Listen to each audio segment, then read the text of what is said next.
ఇవాల్టికి కూడా మనిషి చనిపోయిన తర్వాత శవ సంస్కారం, దహన సంస్కారాల విషయంలో ఆడపిల్లల్ని అనుమతించట్లేదు. మనకు సంబంధించినటువంటి పంతులు గారులు వీళ్ళు కూడా అది తప్పని చెప్తూ ఉండడంతో ఆగిపోతున్న వాళ్ళున్నారు. ఎవరో ఒకళ్ళు వరసకయ్యే బంధువుల నుంచి చేయించడం, లేదంటే బయట వాళ్ళతో చేయించడం జరుగుతున్నది తప్పించి లేదు.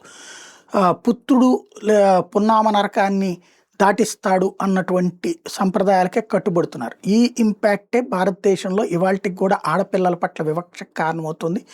ఆడపిల్లలు సొంతగా కొన్ని చోట్ల ఈ కార్యక్రమాలు చేస్తున్నా తగిన సహకరించేటటువంటి బ్రాహ్మణులు తగ్గారు. దాని వలన సమస్య ఎదురవుతుంది. ఇదంతా ఇప్పుడు ఎందుకు చెప్పాల్సి వస్తుందంటే, ఇప్పుడు వివేకానంద రెడ్డి ఎందుకని రెండో పెళ్లి చేసుకుని ఇంకొక బిడ్డనుగా అన్నాడు అంటే తనకి ఆడపిల్లే ఉంది, జగన్కి ఆడపిల్లే ఉన్నారు కాబట్టి మా వారసుడు అంటూ కన్నటువంటి పరిస్థితి చూసాం. ఇప్పుడు హర్యానాలో ఒక అమ్మాయి 10 మంది ఆడపిల్లల తర్వాత ఇప్పుడు అబ్బాయిని అంది 11 మంది పిల్లలు. అమ్మాయి వాళ్ళ ఆర్థిక పరిస్థితి చూస్తే నెలకి 8,000 9,000 సంపాదించుకునేటటువంటి కుటుంబం.